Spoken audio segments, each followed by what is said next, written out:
नमस्ते दोस्तों, एक बार फिर स्वागत है आपका मेरे online channel study with your sir में। आज हम राष्ट्रीय आईएम छात्रवृत्ति योग्यता परीक्षा के अंतर्गत विश्व के नक्शे पर चर्चा करेंगे, कुछ महत्वपूर्ण बातें बताएंगे और विश्व के जल मंडल पर चर्चा करेंगे कि हमारे विश्व में जल कहाँ पर है, कितना है और कैसा है। ठीक है, जल के स्रोत क्या क्या है, ये सारी बातें हम इस वीडियो के माध्यम से समझेंगे। आइए देखते हैं। ये जो सामने आपको चित्र दिख रहा है नक्शा, ये विश्व का नक्शा है और ग्लोब अगर ये देखें तो ये ऐसे कर्व्ड है। ठीक है, तो ये प्रशांत महासागर, उत्तरी प्रशांत महासागर दिख रहा है।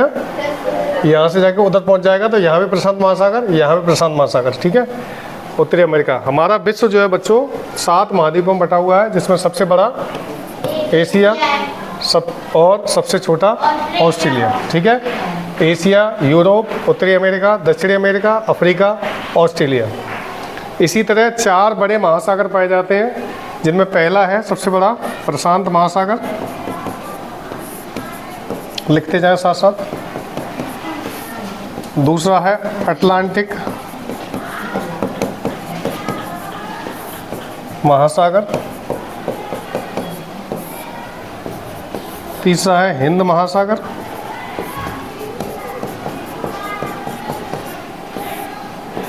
चौथा है आर्कटिक महासागर।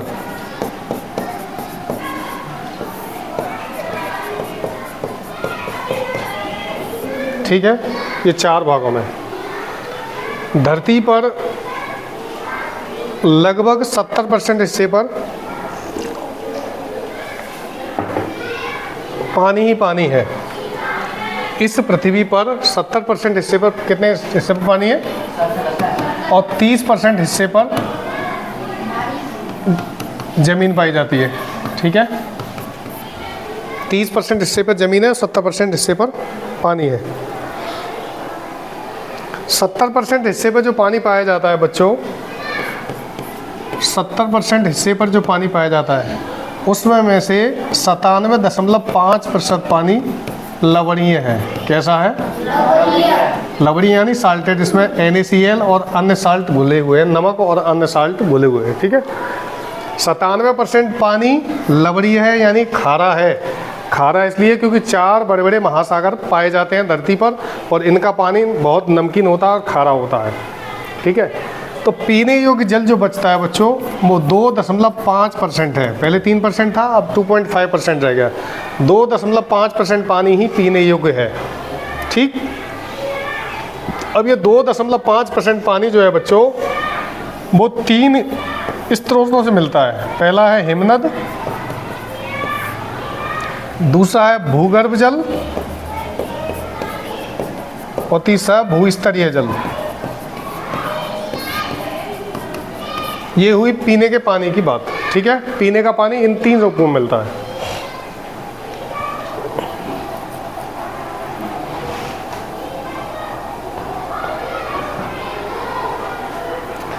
अगर ये पूछा जाए कि सबसे अधिक पीने का पानी कहाँ स्टोर है तो हिमनदों में, यानी बर्फ़ के जो पहाड़ हैं ग्लेशियर, वहीं सबसे ज़्यादा पीने का पानी मौजूद है। 80% जल जो है, 2.5% का 80% जो है पानी पीने का वो बर्फ़ के रूप में संचित है उत्तरी ध्रुव में। ये उत्तरी ध्रुव है हमारा और ये दक्षिणी ध्रुव। देखो एंटार्क्टिका द्वीप है, ये दक्षिणी ध्रुव में नीचे एंटार्क्टिका द्वीप है, यहाँ पर बर्फ ही बर्फ है। बहुत सारी 98.8% बर्फ पाई जाती है। 98.8% बर्फ पाई जाती है एंटार्क्टिका द्वीप पे। पृथ्वी के बीचों बीच से एक रेखा जाती है जिसको बोलते हैं भूमध्य रेखा। क्या बोलते हैं? भूमध्य रेखा या इक्वेटर या विषुवत रेखा भी बोलते हैं। ठीक है, विषुवत रेखा। भूमध्य रेखा पर या विषुवत रेखा पर सूर्य की किरणें डायरेक्ट पड़ती हैं, इसलिए यहाँ का तापमान अधिक होता है। तो ये जो जल मंडल हैं हमारे अलग अलग, देखो उत्तरी प्रशांत महासागर, उत्तरी अटलांटिक महासागर, प्रशांत महासागर, हिंद महासागर और दक्षिणी अटलांट महासागर। उत्तरी दक्षिण में बांट दिया जैसे ही है, और आर्कटिक महासागर ऊपर है। तो यहाँ से जो समुद्र की लहरें ऊपर की ओर और नीचे की ओर जाती हैं, ये कहलाती हैं गर्म जल धाराएं। कैसी कहलाती हैं?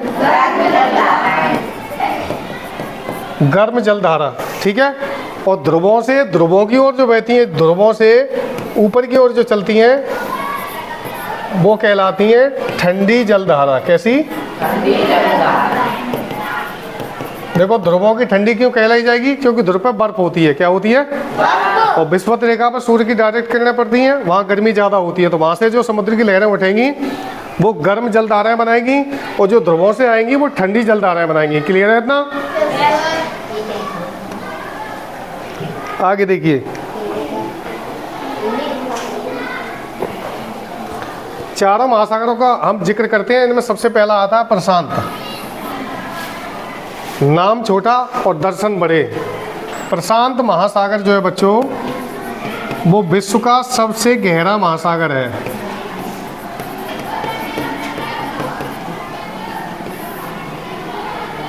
पहली क्वालिटी है इसकी सबसे गहरा। कैसा? सबसे गहरा। इसमें पाया जाता है मेरियाना गर्त। क्या पाया जाता है? मेरियाना गर्त। गर्त माने गहरी जगह, जिसकी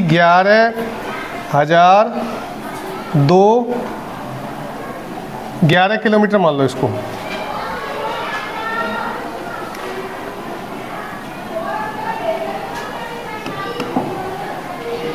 ये लगभग 11 किलोमीटर गहरा है। ठीक है, मेरियाना ट्रेंच। इसको चैलेंजर द्वीप भी बोलते हैं।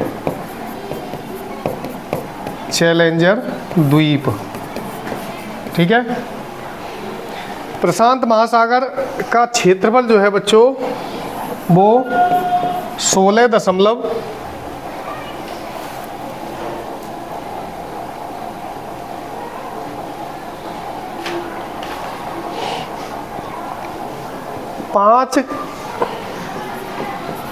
वर्ग करोड़ किलोमीटर है। 16.5 वर्ग करोड़ किलोमीटर यानी इसका क्षेत्रफल है ये। ठीक है, प्रशांत महासागर में।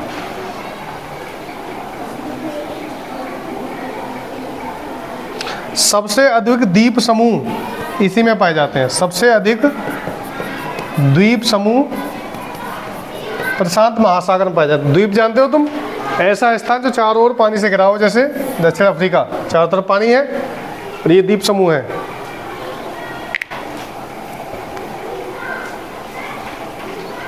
अब इसमें एक चीज और विशेष पाई जाती है। प्रशांत महासागर में सबसे बड़ी प्रवाल भित्ति पाई जाती है। प्रवाल भित्ति। प्रवाल माने होता है मूंगा। मूंगा एक समुद्री जीव होता है बच्चों, जो कि कैल्शियम कार्बोनेट का बना होता है। जैसे ही हवा के संपर्क में आता है तो वो कड़क हो जाता है, और कड़क होने के बाद वो एक ठोस चट्टान बना देता है, जिसे बोलते हैं प्रवाल भित्ति। क्या बोलते हैं? प्रवाल भित्ति। रंग बिरंगे भी होते हैं मूंगे, कहीं कहीं वाइट कलर के भी होते हैं। तो समुद्र के भीतर एक दीवार बन जाती है बहुत गहरी सी, जिसको प्रवाल भित्ति बोलते हैं। अंग्रेजी में ग्रेट बैरियर रीफ। अक्सर परीक्षा में क्वेश्चन आ जाता है, ग्रेट बैरियर रीफ कहाँ पाई जाती है? तो इसको बताएंगे ऑस्ट्रेलिया में। कहाँ पाई जाती है? ऑस्ट्रेलिया सबसे छोटा महाद्वीप है जहाँ पर कंगारू पाए जाते हैं, कंगारुओं की ज़मीन। ठीक है, ग्रेट बैरियर रीफ पाई जाती है ऑस्ट्रेलिया में, प्रवाल भित्ति। और अगर भारत में पूछा जाए कि भारत में ऐसा कौन सा है जो प्रवाल भित्ति का बना है, तो भारत का जो लक्षद्वीप है ये कोरल रीफ है। क्या है? कोरल और प्रवाल एक ही होता है। लक्षद्वीप द्वीप समूह जो है वो कोरल से बना है, यानी मूंगा से बना है। और वर्ल्ड में अगर पूछे तो ऑस्ट्रेलिया में स्थित ग्रेट बैरियर रीफ जो है वो मूंगा चट्टान से बनी है। मूंगा से। किससे? ठीक है, क्लियर हो गया? ये हुई हमारे प्रशांत महासागर की विशेषताएं। सबसे गहरा, सबसे अधिक द्वीप समूह पाए जाते हैं, क्षेत्रफल सबसे ज़्यादा है, सबसे गहरी जगह पाई जाती है मेरियाना गर्त 11 किलोमीटर की, और क्षेत्रफल है 16.5 करोड़ किलोमीटर। ठीक है, अगला देखें हम, अगला आता है दूसरे नंबर पर अटलांटिक महासागर। देखो अटलांटिक महासागर, उत्तरी अटलांटिक, अफ्रीका और उत्तरी अमेरिका, दक्षिणी अमेरिका के बीच स्थित है। ये दिख रहा है, ये जो महासागर है, ये पानी का हिस्सा है, ये है उत्तरी अटलांटिक और दक्षिणी अटलांटिक। ठीक है, इसकी विशेषता है क्षेत्रफल 8.3 करोड़ किलोमीटर। इसका क्षेत्रफल लिखिए 8.3 करोड़ किलोमीटर। लिखते जाओ साथ साथ।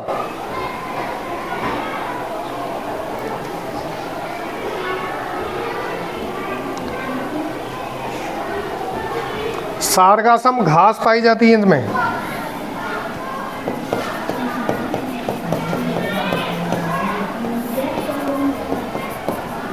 इस महासागर में सारगासम घास पाई जाती है। ठीक है, दो ही विशेषता है अटलांटिक महासागर की। 8.3 करोड़ वर्ग करोड़ किलोमीटर लिखना, करोड़ वर्ग किलोमीटर, या कैसे भी लिख लो जैसे चाहो।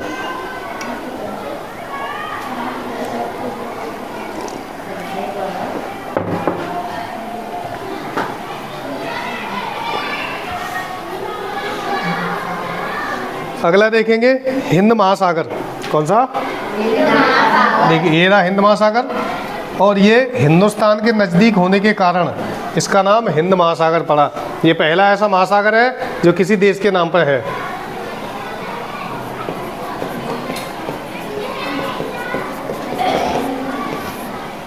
हिंद महासागर पहला ऐसा महासागर है जो भारत के नाम से पड़ा है। ये भारत हमारा, ये श्रीलंका है।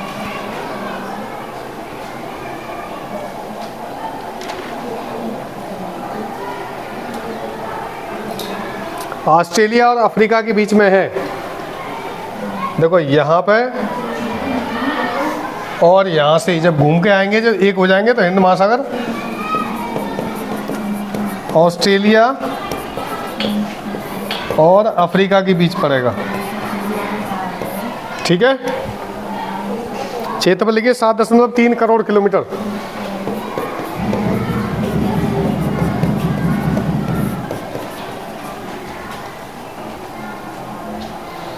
इसका सबसे बड़ा द्वीप है मेडागास्कर।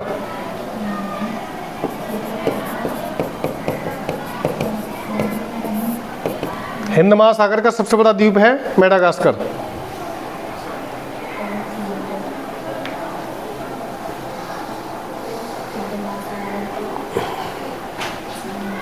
और सबसे अंत में आता है आर्कटिक महासागर, ये सबसे छोटा है। हाँ हाँ, वर्ग किलोमीटर सब में लगा लेना, वर्ग किलोमीटर क्षेत्रफल वर्ग किलोमीटर में आता है। ठीक है, तो आर्कटिक महासागर सबसे छोटा है।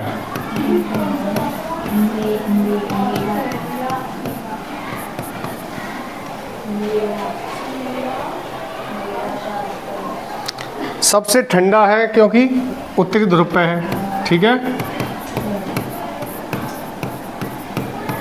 और यहाँ ग्लेशियर पाए जाते हैं। ग्लेशियर क्या है? बर्फ के पहाड़, इसी के कारण ये ठंडा होता है। समुद्र की लवणता अगर पूछी जाए तो प्रति 1000 ग्राम पे देखी जाती है।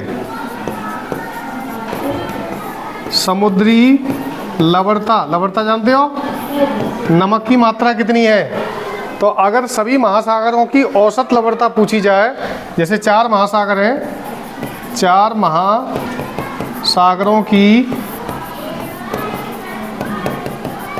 औसत लवणता कितनी है?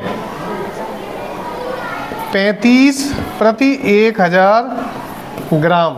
ठीक है, ये है मानक इसका, 35 प्रति 1000 ग्राम। अब आता है विश्व का सबसे लवणीय महासागर कौन सा है? बताइए कौन सा है? भरत सागर दूसरे नंबर पे है। सबसे लवणीय है विश्व का सबसे, वॉन झील तुर्की में है। ये वॉन झील तुर्की में है। इसकी लवणता देखिए कितनी है? 330 प्रति 1000 ग्राम। यहाँ देखो 35 ग्राम थे केवल, तो ये इससे 100 गुना ज़्यादा है। इसका मतलब बहुत लवणीय है। और दूसरे नंबर पर आती है आपकी कैस्पियन सागर। कैस्पियन सागर नहीं,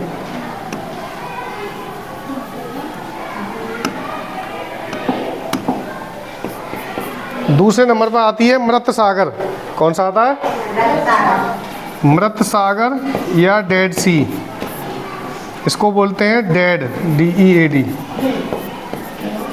इसकी लवणता है 238 प्रति 1000 ग्राम, यानी 1000 ग्राम पानी में 238 ग्राम नमक होगा। ठीक है, हाँ। और यहाँ 1000 ग्राम पानी में 330 ग्राम नमक होगा या साल्ट होंगे। ये इनकी लवणता है। ठीक है, तो ये हमने विश्व का जलमंडल समझा था।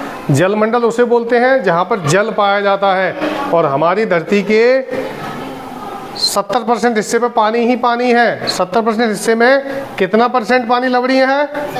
97 पॉइंट कितना था लवणीय। पीने योग्य जल 2.5%। इसमें भी सबसे अधिक पानी, पीने का पानी कहाँ पर है? हिमनद। वेरी गुड, हिमनद या ग्लेशियर। दूसरे नंबर पर भूगर्भीय जल, तीसरे नंबर पर भूस्तरीय जल। अब देखो, भूस्तरीय भूगर्भीय जानते हो किसे कहते हैं? पृथ्वी की ऊपरी सतह पर जो पाया जाए वो भूस्तरीय है, यानी धरती के ऊपर भूपर्पटी पर जो पाया जाए पानी वो भूस्तरीय है। जैसे कि नदी, झील और झरने, और जो धरती के चीर कर निकाला जाए पानी अंदर से वो भूगर्भीय जल कहलाता है, जिसे बोलते हैं समरसेबल। समरसेबल का पानी या ट्यूबवेल का, ठीक है, यही जमीन के गर्भ से निकाला जाता है। तो ये था हमारा जलमंडल। उम्मीद करता हूँ आप इसको समझ लेंगे। इसी से हम अगले वीडियो में आपको जल धाराएं पढ़ाने वाले हैं। शॉर्ट ट्रिक में एक शॉर्ट वीडियो बनाऊंगा मैं, उसमें आप देखेंगे कौन सी गर्म जल धारा है, कौन सी ठंडी गर्म जल धारा है। ठीक है, ज़्यादा बोलने की वजह से ग्लिच हो रहा है, आई एम सॉरी। और कोशिश बहुत कर रहा हूँ मैं पढ़ाने की, लगातार प्रेशर बना हुआ है। तो आप अच्छे से पढ़िए और NMS की तैयारी करते रहिए। मिलते हैं नेक्स्ट वीडियो में।